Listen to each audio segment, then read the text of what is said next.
A Gift for Baba, written by Weissbaum, read by Vivek Chandra. Writer's Note: A Gift for Baba Part 1 first appeared in Jump Point 5.8. Original artwork by Sean Andrew Murray, with background music by Alexander Nakarada. Part 1. Yella lightly knocked on the hatch to the rear restroom. "Dama?" A deep, older voice replied. "Occupied." That was the last restroom on the transport ship. Suddenly, the hope that her younger brother had disappeared to use the restroom abruptly vanished, alongside the chances of her being able to go back to reading her new book anytime soon. Though if she were being fair, the book was in large part to blame for her current predicament. If she hadn't been so wrapped up in Lord Fulton's attempt to reclaim the throne for House Ashen Grey, then maybe she would have noticed sooner that her brother had vacated his seat. It was their first time flying by themselves, and it was already going wrong. Her father had almost cancelled the trip when he found out he had to stay and give a lecture, but Yella had convinced him to let them travel to see Baba, all on their own. Of course, the whole thing would have been simpler if Dad had agreed to her original plan of administering sedatives before they launched. It would have been so much easier. If stasis was good enough for the early space travelers, why not for her brother and sister? Instead, when he was saying goodbye to them on Mars, their father had made Daymar and Selen promise to listen to their older sister.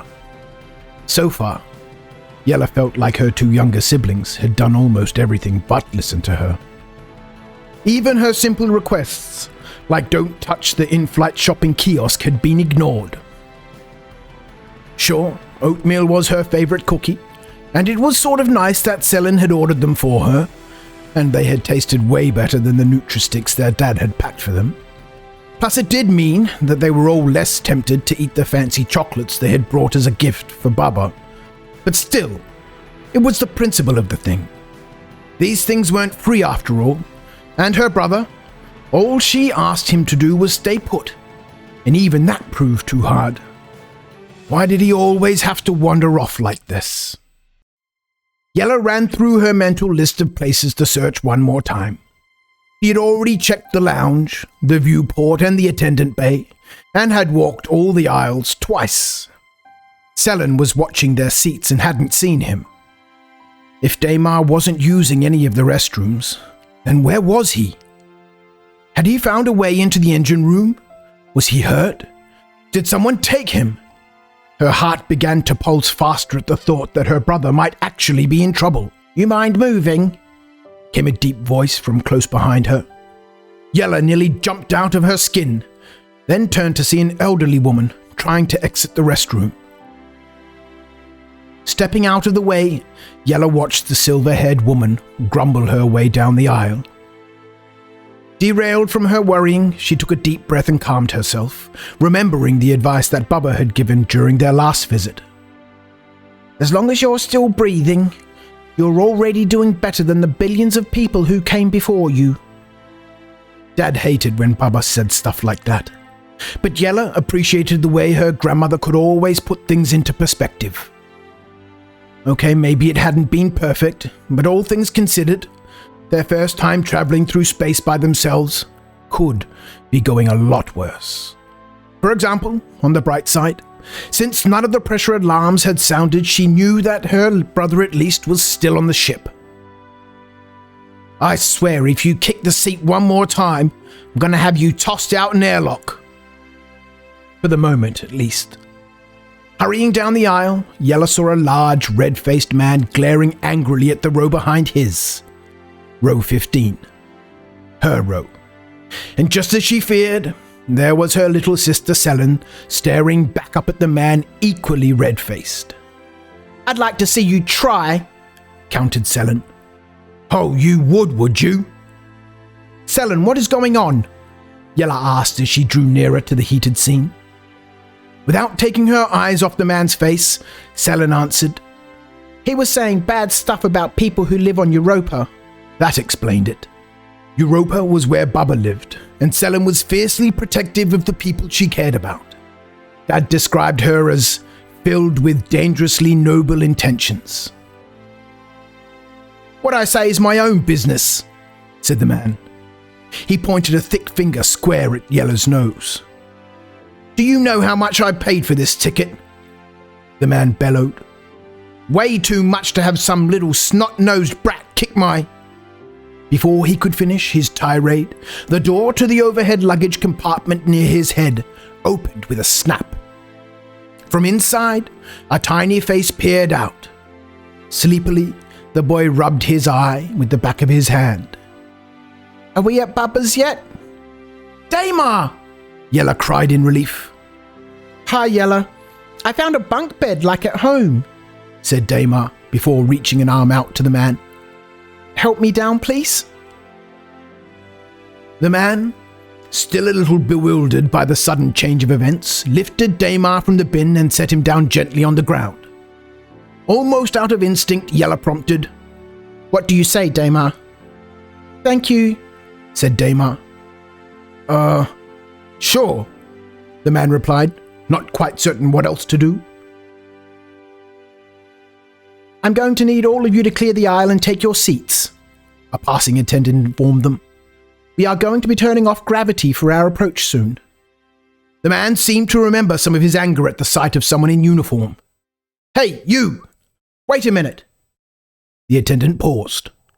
"Yes, sir?" "You got to do something about these kids. They've been arguing, kicking my seat and climbing all over the place." "Is that so?" the attendant asked Yella. Yella pulled herself up to her full height, which was a full 5 centimeters taller than last year, and used her most serious adult voice to say, "He said spurious and hurtful comments about Europa and its inhabitants." "Oh, is that so?" the attendant asked the man. "Well, Selin immediately jumped in.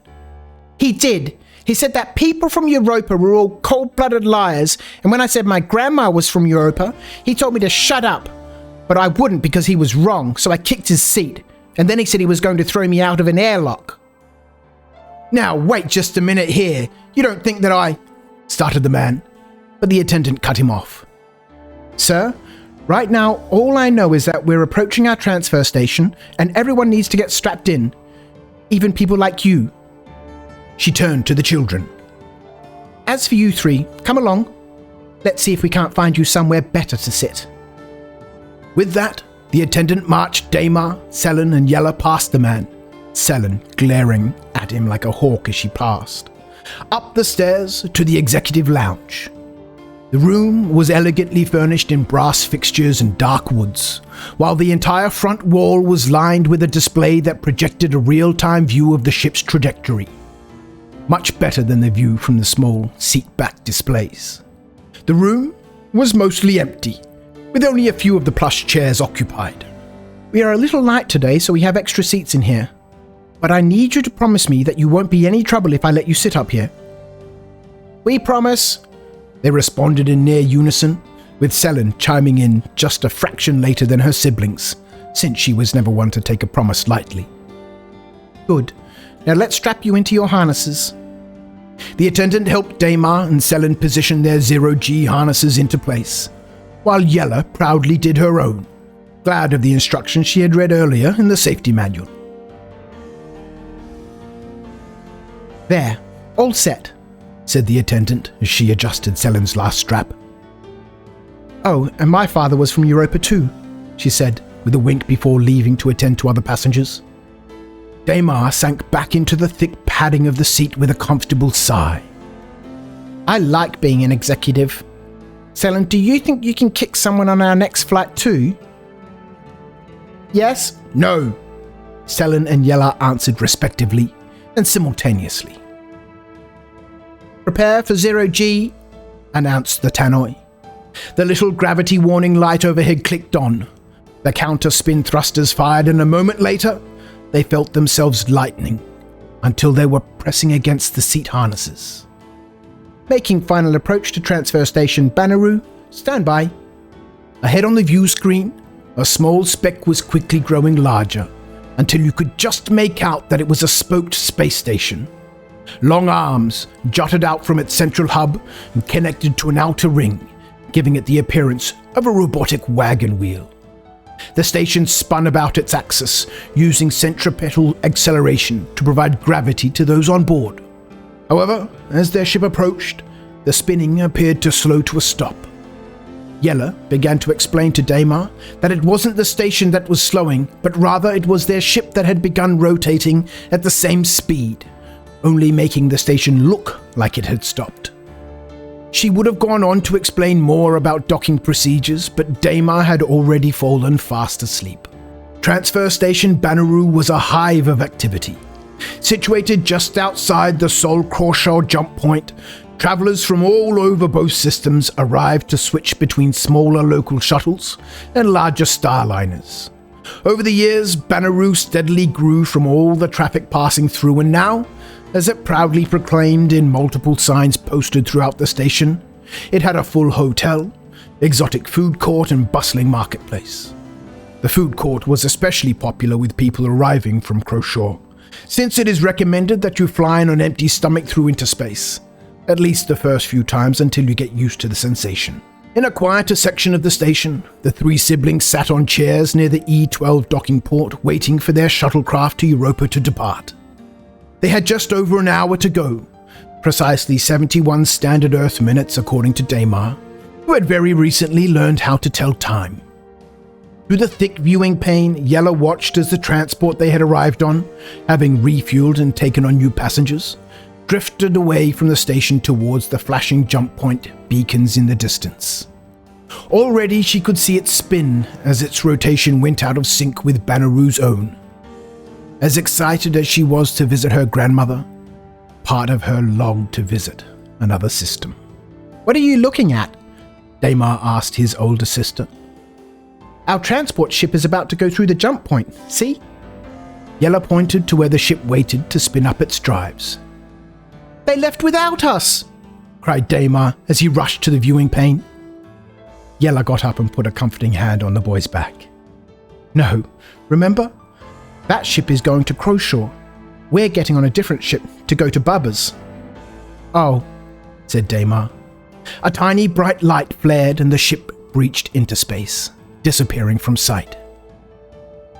"Then why did we leave Bubba's gift on that one?" Selen and Yella shared a panicked look before both of them quickly dumped open their bags looking for the box of chocolates they had brought along for their grandmother.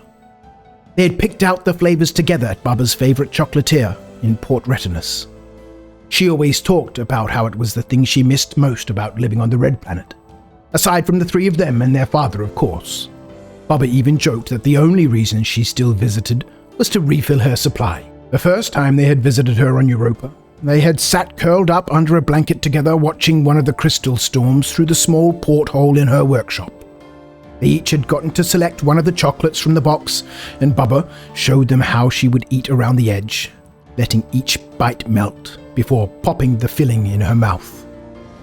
And now, thanks to being so distracted by the argument, they had forgotten Bubba's gift on the Starliner, and her chocolates were somewhere in a whole other star system.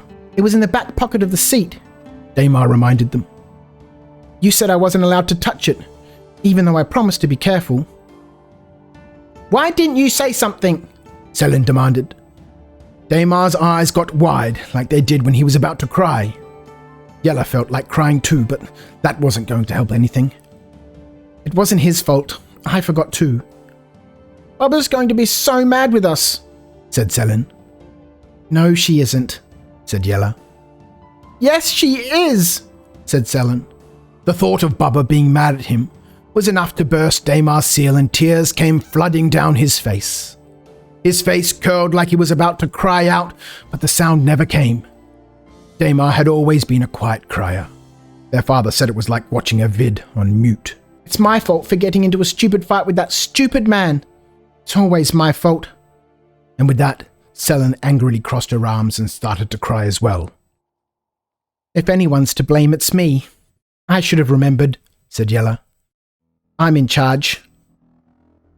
"You're right, it's your fault," agreed Selen through her tears.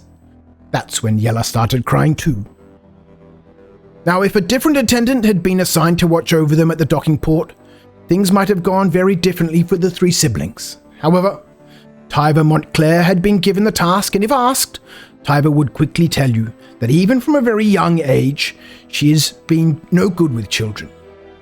At the sight of the three siblings sobbing their eyes out, instead of going to comfort them and find out what was going wrong, Tyver decided that she in fact really needed to use the restroom at that exact moment. And that is exactly what she did. Left on their own, the children continued to cry for a minute longer. Damar was the first to run out of tears. Sniffling, a thought occurred to him. "Let's get her a new present. Those chocolates were from Mars. We can't get her more," explained Yella. "We can get her something better," said Damar with growing enthusiasm. "There's probably something stellar in the market. That sign says it's the best shopping in the whole sector," said Selin, suddenly caught up in the idea that there might be an adventure happening soon. "But the attendant said we're not supposed to leave," said Yella. "Good thing she isn't here then," Selin pointed out. "We can go get a gift and be back before she even knows we're gone." "I don't think we should. We could get in trouble. Remember what Bubba says. No one's ever done anything great without getting into at least a little bit of trouble," quoted Selin. Yella remembered this as another of Bubba's sayings that their father didn't like. Before she could respond, Yella saw Damar already heading down the corridor towards the central hub. "Wait up!" The trio travelled down the connector spoke until it opened up into the vaulted central hub. Rimmed along the sides by multiple floors, the massive space was filled with people flitting from stall to stall, shopping, eating and talking. There was even a live musician playing complicated music on a Lexion from Persei. Damar covered his ears as they walked past, not yet accustomed to the recently introduced instruments rasping and buzzing. As they walked, they stared wide-eyed at the people flowing around them. Even though the town they lived in on Mars received its fair share of visitors, it was nothing compared to the hodgepodge of colonialists, traders and settlers that crisscrossed their way through the hub. The children took turns pointing out the travelers' origins. "That old guy's from Mars like us," said Damar, spotting someone wearing the smooth, thick jacket style that so many Martians wore to keep out the dust. "Those pressure lenses mean that person is from Gon," noted Selin, as a person wearing a thick set of purple goggles walked past, returning her stare. "And those two women wearing the scaly green and yellow robes are definitely from Davian," observed Yella. Damar wanted to talk to a gentleman slurping wide, fat noodles at a food counter, who had the same triple-plated braids that their own grandmother wore. And Selin was about to go ask a tall woman with bluish skin where she was from, when Yella focused them on the task at hand. As interesting as the people were, they were supposed to be finding a gift for Baba. After instructing them not to touch anything, and writing E12 on Damar's hand so he would know which docking port to go to if he got lost, Yella steered her two younger siblings towards a row of stalls that featured beautiful jewelry. There were gilded rings, necklaces made from gemstone flowers, and even a brooch that looked like a dust beetle. But after thinking for a bit, none of them could ever remember seeing Baba wear jewelry. "Maybe that means she really needs some," said Yella. "Or that she hates it," said Selin. "Let's keep looking." They proceeded through the marketplace, visiting a stall with long scarves for filtering air, another stall with little bright red lizards for sale, and a hawker who was peddling genuine pitambu fruit all the way from Reese. But after wandering up and down the market, they had narrowed down their options to 2 boos.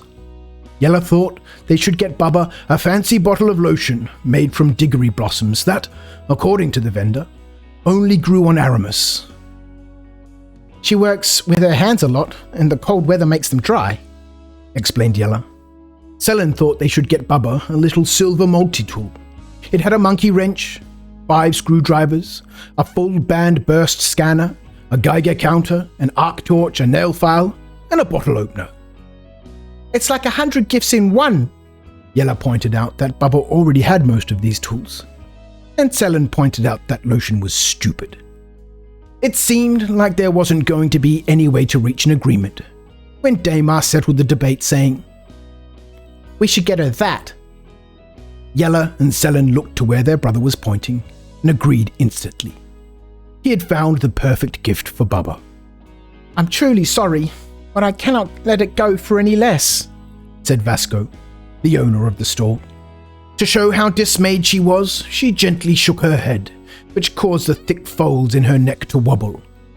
Damar stood in front of her, gently holding the gifts in his hands, staring up with wide, hopeful eyes.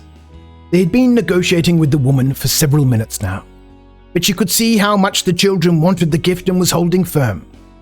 And the children really did want it. Just looking at the gift, it was clear that Bubba would love it, even more than the chocolate. Functional and beautiful, they would have paid twice as much as Vasco was asking, but since they couldn't even afford to pay once what she was asking, it was looking less and less likely they were going to be able to get it. Yella quickly counted their pooled funds again. It was all the emergency money their father had given them, plus the allowance Yella had been saving for a new book, and the $1 that Damar had found walking through the spaceport in Port Renatus. Despite Yella's fervent hope that the amount would come out different this time, they were still 8 short of the asking price. Are you sure you can't go lower? I'm already charging 10 less than I normally would because you seem like nice children, but if you do not have enough money, I'm afraid there's nothing I can do. Vasco reached to take back the gift, but Damar stepped out of reach. Please, we have to get this for our Bubba, said Damar. What do you have here? A big meaty hand plucked the gift from Damar's grasp. The 3 children turned, surprised to see the man from the transport ship standing behind them. He held the gift up to his face. Oh, look at this! Very nice. Give that back, demanded Selin, jumping up to try to snatch it back. The man raised it high above their heads. That's for our Bubba, added Damar. Now, children, you had your chance, scolded Vasco. If this nice gentleman wishes to purchase it, then, well, you know what? I think I am going to buy it, said the man, sneering at Selin. Excellent choice, said Vasco. You have wonderful taste. He doesn't even want it. He's just doing it to be mean, said Selin. You're wrong there, kiddo. I'm actually a collector and this is a real find, said the man while examining it closer. That it is, all that detail work. Hand done, very few like it, said Vasco. Please, there has to be some way we can... Yella paused. Something caught her eye on the back counter. Wait, is that a Banu lockbox? Have you ever opened it? No, Vasco reluctantly admitted. Not yet. Crafted for the heads of Banu guilds to hold valuable items or documents, every Banu lockbox is unique in design. To make them extra secure, no two have the same solution, and often not even the artisan who makes them knows how to open them. When the original owner passes away, whatever mysteries it holds can remain unclaimed for generations. Though often, they were simply destroyed in the process of opening them. That's what made intact ones so rare. Yella knew all about Banu lockboxes, thanks to her father. I can open it for you, said Yella. Like some kid can solve a Banu lock. Our father's a professor. He lectures on the Banu. Do you really think you can open it for me? Vasco asked eagerly. She can for the right price, said Selin. Yeah, give us Bubba's gift, insisted Damar, reaching up to where the man still held it. I have been trying to open it for years. Vasco considered the proposition. If you can actually do it, then we have a deal. Hey, the man protested. I thought you were going to sell it to me. Not anymore. Hand it here. What if I pay you twice as much? You can pay me twice as much when the girl proves unsuccessful. Vasco took the gift from the man and then, very gingerly, she placed the delicate lockbox on the counter in front of Yella. No forcing it. You have to open it the proper way. I know. Yella wiped her hands off on her pants before gently running them over the surface. Banu had a slightly different approach to numbers and geometry than humans did, so the first step was to switch her brain to see the world the way they did. She took a deep breath and blocked the sounds of the marketplace from her mind. It took a lot of concentration to be Banu. "She'll never do it," said the man. "Heck, I got a 10 spot right here that says she breaks the thing trying." "Quiet," Selen and Vasco said in unison. She counted to 27 over and over until she had the right rhythm. Every other odd number needed to strike between the beat of her heart. Placing her index finger on the smooth spot along the short side of the box and her thumb on the corner closest to her, she tapped along. When she felt she had it right, she pressed firmly in time, matching the black and white pattern that repeated on the edge of the box. On the 5th tap, the box clicked, and a series of ridges rose along the top. "She did it!" exclaimed Vasco. "Only the first part," said Yella, and thought to herself, the easy part. Rotating the box, she adjusted her hands so that they interlaced over the ridges. As she began to count again, she was interrupted by an announcement from the station speakers. "All passengers for Europa, this is your last boarding call."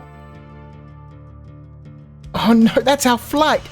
Yella completely lost her train of thought. "We have to get back." "We can't leave without the gift," said Selen. "We can't miss our shuttle," said Yella. "I guess it looks like you don't have a deal after all," said the man happily. "Docking port E12, last call for Europa," said the voice on the tannoy. "Here," said Vasco, holding out the gift. "Take it. I've had the box for years, and I've never even got this far." "Are you sure?" asked Yella. "She's sure," said Selen as she took the gift and placed it in her bag. "She's crazy is what she is," complained the man. "Just promise me that you'll stop next time you're in Banaru." "We promise," said the 3 siblings before they turned and raced through the marketplace. The corridor was jammed with people. A Starliner arriving from Croshaw had just docked, and passengers were streaming out from it, clogging the way. Yella and Selen tried to find a way through, Yella by saying, "Excuse me," and Selen by shoving. Damar was having a much easier time weaving his way past the crowd. Soon he was ahead of his sisters. Yella tried to tell him to wait up, but he couldn't hear her over the din. Soon he reached the point where the corridor split off towards the individual docking ports. Yella was trying to squeeze past a group of sojourners hugging each other goodbye, when she saw Damar pause and study the directions. He held up his hand, looked at the smudged E12 Yella had written there earlier, and turned down the corridor towards docking port F12. "Damar, wait!" He paused to look back at them. Rushing around a stalled luggage drone, Yella urgently waved for him to come back, but he just returned her wave and continued down the wrong way, disappearing from view. Yella was instantly filled with regret for not spending more time helping him learn his letters. Desperate, Yella adopted Selen's method of transversal, and soon the 2 of them were pushing their way through the throng of people. When they finally cleared it, they saw Damar standing in front of the docking port's airlock. "Damar, that's the wrong one!" Too late, he rushed on board. Yella and Selen ran after him. Passing through the airlock, the sisters emerged into a cavernous hold of a large hauling ship. Damar stood a few steps in, gawping up at the rows and rows of massive cargo containers. "We get to fly on this ship?" asked Damar, excited by the prospect. "Where are the seats?" "No, we're not. Come on, we have to go," said Yella. She grabbed Damar and pulled him back towards the airlock when it sealed with a hiss in front of them. Yella hurried to the controls and pressed the release button, but a red alert told her she didn't have permission. Before she could figure out what to do next, a loud rumble sounded as the engines came to life. "Looks like we're flying on this ship," said Selen. Damar cheered as they disconnected from the dock. Thanks for listening. Don't forget to subscribe and click the like button if you did in fact like the story, and let me know in the comments if you want me to read the other 2 parts to what I'm sure will be a fascinating story. Thanks again for watching. I'll see you next time.